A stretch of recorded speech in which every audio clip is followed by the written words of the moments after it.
Bienvenidos a Edificándonos, soy César Morales. Vamos a continuar el estudio del libro Los Hechos. Ya llegamos al capítulo número 8. Estuvimos viendo en el capítulo anterior, capítulo número 7, la muerte del primer mártir cristiano, Esteban. Murió apedreado por los judíos al escuchar la predicación que realizó Esteban, donde les mencionó que habían sido los causantes de la muerte del justo de nuestro Señor Jesucristo. Y a diferencia de los del libro también de los Hechos, en el capítulo 2, versículos 37 y 38, que cuando el apóstol Pedro les predicó el Evangelio y les instó a arrepentirse y a bautizarse para el perdón de los pecados, ellos obedecieron, porque se sintieron profundamente conmovidos, dice el texto. Sin embargo, estos del capítulo 7 dice que se sintieron profundamente ofendidos cuando les fue predicado y les fue mostrado a nuestro Señor Jesucristo. Entonces dieron muerte a Esteban, y el capítulo 8, versículo 1, va a partir con la siguiente frase: y Saulo estaba de completo acuerdo con ellos en su muerte. ¿Quién es Saulo? El que más tarde va a ser el apóstol Pablo. Este Saulo, que en este momento, siendo judío, siendo un fanático que está defendiendo la causa del Señor, según él lo va a mencionar después más adelante en parte de su defensa, que él pensaba que lo hacía de buena conciencia, el apóstol Pablo es entonces el que está en completo acuerdo con ellos en su muerte. Y así comienza el versículo siguiente diciendo que en aquel día se desató una gran persecución en contra de la iglesia en Jerusalén, y todos fueron esparcidos por las regiones de Judea y Samaria, excepto los apóstoles. Lucas nos va a relatar algo muy importante en estos versículos. Es que se desató una persecución a causa de la muerte de Esteban. Viene una persecución feroz en contra de los cristianos en Jerusalén. Recordemos que hasta este momento los hermanos están en Jerusalén, la iglesia comienza en Jerusalén en Hechos capítulo 2, empieza la iglesia del Señor, y es ahí donde está el número concentrado de los santos, de aquellos que han obedecido al Evangelio. 3.000, recuerden, 5.000, ya es un grupo bastante grande. Pero producto de esto, de la muerte de Esteban, se desató una gran persecución, dice Lucas. Una gran persecución. Esta es la primera gran persecución en contra de los cristianos. Y dice que es en contra de la iglesia en Jerusalén, porque ahí estaba. ¿En contra de quién? De la iglesia en Jerusalén. Comienza la iglesia justamente en Jerusalén, y la persecución es contra la iglesia en Jerusalén. Ahora, la iglesia podríamos mencionarla como un ente, la iglesia, pero la iglesia está compuesta de personas, está compuesta de individuos, de los salvos, de aquellos que han obedecido el Evangelio. Entonces, cuando se habla de la iglesia, se habla de hermanos, de cristianos. Esta gran persecución en contra de la iglesia en Jerusalén. Y todos fueron esparcidos. Producto de esta persecución, los hermanos tuvieron que arrancar de Jerusalén. Fueron como esparcidos, dice, por las regiones de Judea y de Samaria. Y aquí nos acordamos de Hechos capítulo 1, versículo 8, cuando el Señor Jesús, estando resucitado, antes de subir a los cielos, de ascender a los cielos, dice en el versículo 7, Jesús le contestó a los apóstoles que estaban con ellos: no le corresponde a ustedes saber los tiempos ni las épocas que el Padre ha fijado con su propia autoridad, respecto a una pregunta que le habían hecho: ¿cuándo iba a ser restaurado el reino de Israel?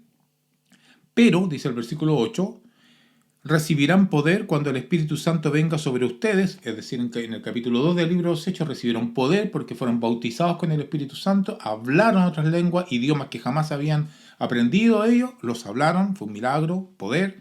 Dice, recibirán poder cuando el Espíritu Santo venga sobre ustedes y serán mis testigos, ¿dónde? En Jerusalén, en toda Judea, Samaria y hasta los confines de la tierra.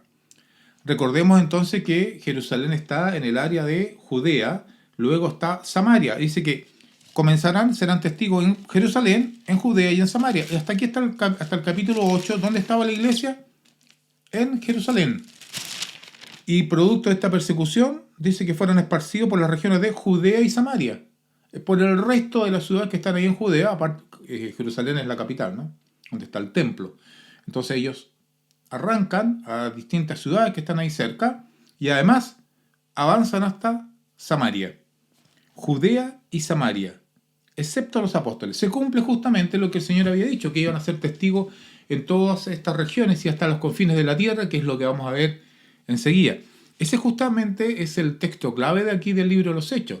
La predicación del Evangelio, cómo parte en Jerusalén y se expande por el mundo entero hasta los lugares donde cada uno de nosotros vivimos. Entonces, la predicación parte aquí. Aquí hay un tema interesante que tiene que ver con las dificultades y con los problemas. ¿Qué es lo que le pasa a la iglesia en Jerusalén? Una persecución. ¿Qué podríamos decir sobre una persecución? Es algo malo, no es algo bueno. Es algo triste. Los estaban persiguiendo para capturarlos y darle muerte, como Esteban. Porque estaban predicando algo que era contrario a la religión judía, según ellos. Entonces, es dolor, es pena. Pero mire cómo Dios, en su inmensa sabiduría, va a transformar este dolor, esta pena, esta persecución en algo positivo. ¿En qué se va a transformar? Se va a transformar en la predicación del Evangelio. Porque tras algo negativo, Dios entonces usa esto negativo como algo positivo para llevar la predicación hasta los confines de la tierra. Y desde aquí, gracias a esta persecución, podríamos decir que gracias a la muerte de Esteban, los hermanos salen de Jerusalén. Algún estudioso de la administración diría, salen de la zona cómoda, ¿no? Salen del lugar donde estaban cómodos, en cierto sentido, ¿no? Y arrancan, son esparcidos a las regiones de Judea y Samaria y comienza la predicación del Evangelio en otros sectores. Pero excepto los apóstoles no salieron de ahí. Bien, así dice el versículo, no salieron de ahí. Esto es importante para lo que vamos a ver enseguida. Algunos hombres piadosos sepultaron a Esteban y lloraron a gran voz por él. Tenemos la otra escena, entonces Esteban está muerto y van a ir entonces, algunos piensan que estos hombres piadosos eran judíos, amigos o conocedores de Esteban y que lo lloraron. Otros piensan, yo también pienso que estos son hermanos, los que están acá son cristianos, llamados hombres piadosos, que sepultaron a Esteban y lo lloraron a gran voz. Dice, por él lloraron a gran voz. Esto también nos muestra de que en momentos de sufrimiento, la muerte de un ser querido, de alguien que nosotros amamos, que queremos, nos trae también llanto a nuestras vidas. Dice que los hermanos lloraron grandemente por Esteban. Y luego el versículo 3 dice, pero Saulo, nuevamente nos va a mencionar a Saulo, hacía estragos en la iglesia. Y lo va a poner como elemento principal de la persecución a la iglesia del Señor. ¿Quién? Saulo. Saulo va a ser el cabecilla, la punta de esta pirámide, él, ahí, llevando adelante la persecución en contra de la iglesia. Dice que hacía estragos. Y cuando dice estragos es que estaba yendo fuertemente en contra de los hermanos. Y por supuesto los hermanos huían de él. Y dice que entrando de casa en casa y arrastrando a hombres y mujeres, los echaba en la cárcel. Ese era Saulo. Él estaba tan convencido que los cristianos eran una secta a la cual había que eliminar, que arrastraba a los hermanos, hombres y mujeres, y los llevaba a la cárcel. Este es Saulo, el que vamos a ver más tarde convirtiéndose en un cristiano. El poder de la palabra del Señor de cómo convertir un alma tan mala como la que estamos viendo en este momento de Saulo en el apóstol Pablo para el servicio del Señor. Pero eso lo veremos más adelante en el capítulo número 9. Así que dice el verso 4, así que los que habían sido esparcidos, ¿qué iban haciendo? Iban arrancando, iban llorando. ¿Qué iban haciendo? Dice que iban predicando la palabra del Señor. Un evento negativo se transforma en positivo predicando la palabra del Señor. Felipe Dice, descendiendo a la ciudad de Samaria, les predicaba a Cristo y las multitudes unánimes prestaban atención a lo que Felipe decía al oír y ver las señales que hacía. Felipe. Algunos dirán, bueno, recuerden que en el listado de los nombres de los apóstoles había uno que se llamaba Felipe. Entonces algunos dirán, bueno, como hacía señales y hacía prodigios y señales, entonces era Felipe, el apóstol. Pero no, ya dijimos que en el versículo anterior, en el versículo 1, dice que fueron esparcidos por las regiones de Judea y Samaria, excepto los apóstoles. O sea, los apóstoles se quedaron en Jerusalén, y este Felipe que está acá no es ni más ni menos que el Felipe del capítulo 6, versículo 5. ¿Recuerdan ustedes? Si no ha visto, puede repasar ahí el video, que es en el momento en que eligen diáconos producto de una dificultad que había en la distribución diaria entre las viudas judías nativas versus las helenistas. Hay un tema. Y este Felipe fue uno de los elegidos, era hombre lleno de fe y del Espíritu Santo, y le fue impuesta las manos, según el versículo 6 del capítulo 6, versículo 6, le fue impuesta las manos, le pusieron las manos sobre, no solamente sobre él, sino que sobre los 7 que habían elegido, ¿no? Entonces, este es el Felipe, el que está acá. Felipe también arrancó, también salió de Jerusalén. Él era uno de los diáconos de la iglesia, pero ahora está saliendo, producto de la persecución. Y descendió a la ciudad de Samaria. Esto es interesante también, que lo veremos ahí en un mapa, es que Jerusalén, no Jerusalén, sino Israel, lo podríamos mencionar en una especie de sándwich. Es decir, por un lado, hacia el sur tenemos Judea, con Jerusalén ahí importante. En el medio sería el jamón del sándwich, ¿no? Ahí está Samaria, y luego al norte está Galilea. Y esto está, según el versículo, dice que descendieron a la ciudad de Samaria, es decir, Jerusalén estaba más alto desde el punto de vista geográfico, y por lo tanto al caminar debían ir en bajada. Ahí en la costa, cerca en el sector de Samaria, tenemos Cesarea de Filipo, se puede observar también en el mapa, y eso obviamente está a nivel del mar. Ahí siempre cuando uno está a nivel del mar se dice la cota cero. Y desde ahí empieza a medirse la altura. Entonces, Jerusalén está más alto, entre unos 700, quizás 800 metros sobre el nivel del mar, y por eso cuando dice que van hacia Samaria van descendiendo. Pero ellos, ¿qué iban haciendo? Iban predicando la palabra del Señor. El gozo de haber sido convertidos, no iban repartiendo malas noticias, nos están persiguiendo, no. Concentrados en la predicación, van predicando. Recuerden que dejaron las cosas atrás. Cuando uno lee este versículo no es tan fácil lo que los hermanos hicieron. La misericordia del Señor y el amor del Señor iba con ellos y les ayudó en todo esto. Dejaron todas sus cosas atrás. ¿Usted sería capaz de dejar todo lo que usted tiene porque hay una persecución donde vivimos y tenemos que salir, arrancar a otro lado? Y en vez de ir quejándonos, vamos a ir predicando la palabra del Señor. Bueno, ellos iban predicando la palabra del Señor. Y las multitudes unánimes prestaban atención a lo que Felipe decía, al oír y ver las señales que hacía. Y aquí nos vamos a detener un momento, porque Felipe hablaba, predicaba a las multitudes, y la gente, ¿qué es lo que veía? Dice que veía las señales que hacía. Las señales es algo importante. Y vamos a detenernos en esto, en esta palabra, las señales que hacía. Esto de las señales no es algo nuevo. Ya lo vimos en los capítulos anteriores, cómo los apóstoles hacían prodigios y señales. Y ahora encontramos de aquí a Felipe, a quien se le había impuesto las manos sobre él, los apóstoles. En el capítulo 6 estaba ahora él haciendo señales. Señales en medio del pueblo. ¿Cómo no acordarnos, por ejemplo, del libro de Juan, en el capítulo 20, vamos a ir al capítulo 20, versículo 30 al 31, y dice lo siguiente.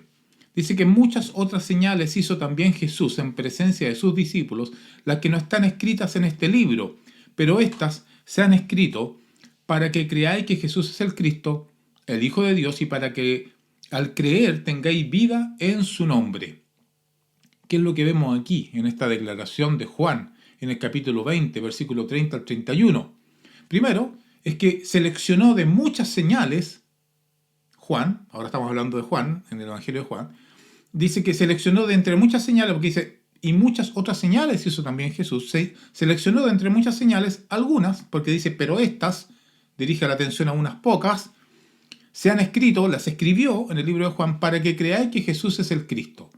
Entonces, las señales nos traen algo, las señales nos enfocan en algo, y nos enfocan para que creamos que Jesucristo es el Hijo de Dios, y para que al creer, dice Juan, tengamos vida en su nombre. Entonces, lo que estaba haciendo justamente aquí Felipe era predicar el Evangelio, predicar a Cristo, y estaba enfocando por medio de las señales y los prodigios, le enfocaba la mente a las personas, el dirigir sus pensamientos, su mente, el creer, no en Felipe, no en el que estaba haciendo ahí las señales, porque habría sido fácil, Felipe, y adorarlo. No, no.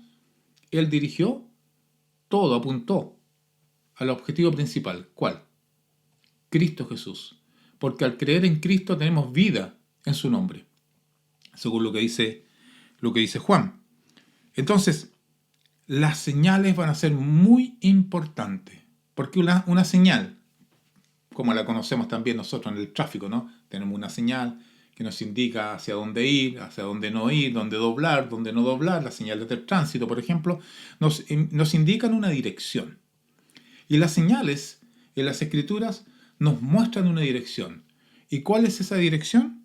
Justamente Cristo Jesús, porque en Él tenemos vida.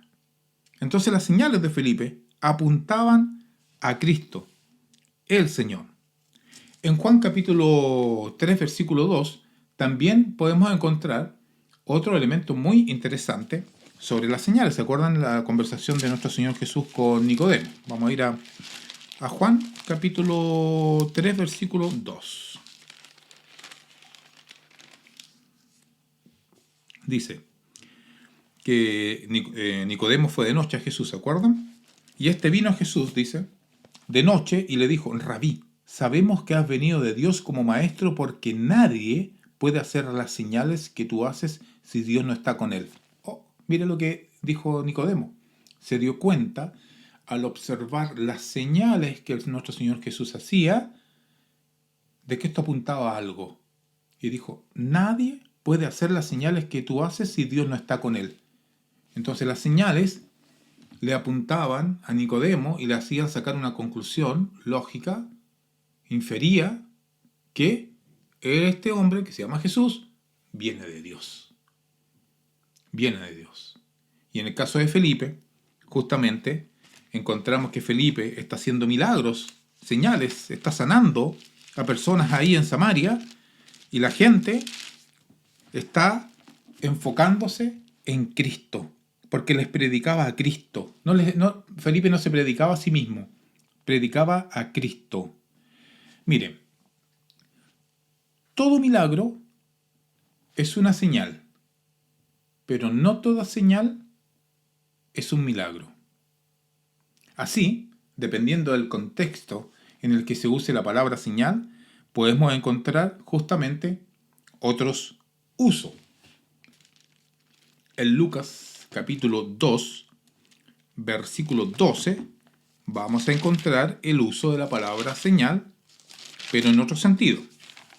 Acompáñenme. Lucas capítulo 2 y el versículo número 12. ¿Qué dice? Esto les servirá de señal. Hallarán a un niño envuelto en pañales y acostado en un pesebre. ¿Se recuerdan ustedes? Los pastores y los ángeles.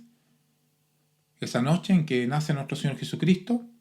¿Cómo iban a reconocer, cómo iban a apuntar de que el niño o el ser que iban a ver era esta gran señal, era el Hijo de Dios? Es que dice que les va a servir como señal, ¿qué cosa? Que van a hallar a qué? Envuelto en pañales, acostado en un pesebre un niño. Entonces se fija aquí que la palabra señal está siendo usada en otro sentido, no en un sentido milagroso. Por eso que les estaba diciendo que todo milagro es una señal, pero no todas las señales son milagros, dependiendo del contexto. Y entonces aquí, ahora volviendo aquí al capítulo 8, sí, esta señal son milagros y están apuntando a nuestro Señor Jesucristo. Dice el versículo 7, porque de muchos que tenían espíritus inmundos, estos salían de ellos gritando a gran voz, y muchos que habían sido paralíticos y cojos eran sanados. Qué tremendo lo que sucede acá.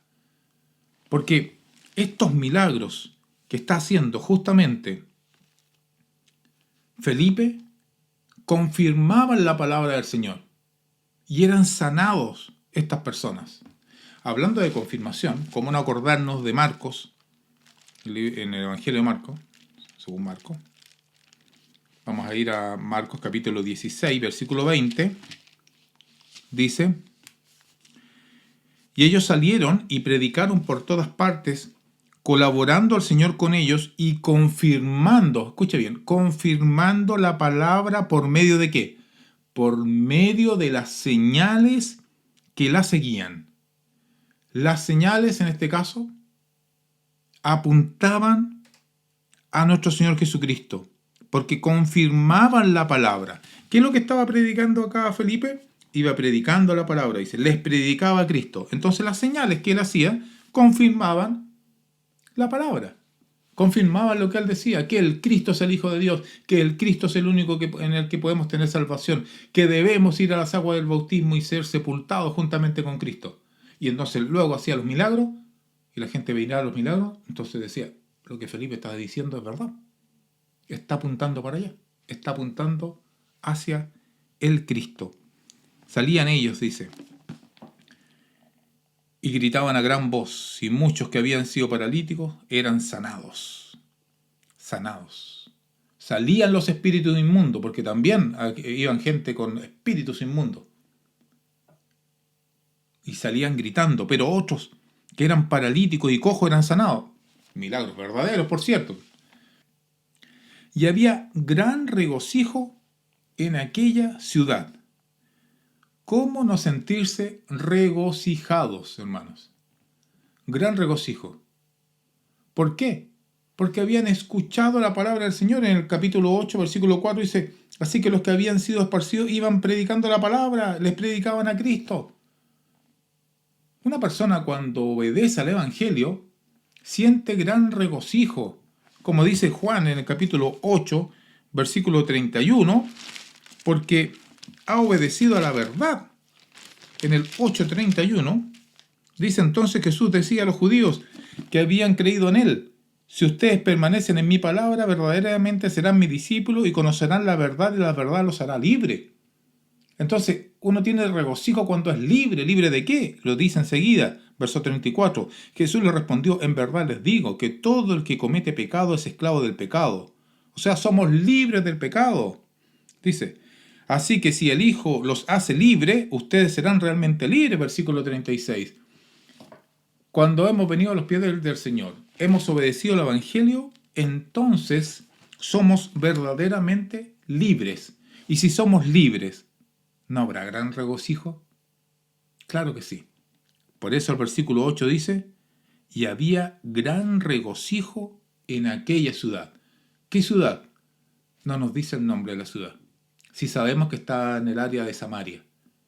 Pero esa gente que escuchó el Evangelio por la boca de los que iban arrancando de la persecución de Jerusalén y por la boca de Felipe, al ver los milagros que él hacía y las señales, se convencieron de que Jesús es el Cristo. Y así empieza la predicación del Evangelio a propagarse por todos los rincones del mundo, comenzando con una tragedia, con la muerte de Esteban, pero con la bendición que trajo a todo el mundo. Es como una semilla, ¿no? Como dice la Escritura, cuando la semilla debe morir para luego florecer y crecer. Nuestro Señor Jesús debió morir para que nosotros llegásemos a la salvación. Esteban debió morir para que comenzara entonces a empujar la predicación del Evangelio en todas las regiones. Había gran regocijo en aquella ciudad. Que así sean nuestras vidas. Que el Señor les bendiga.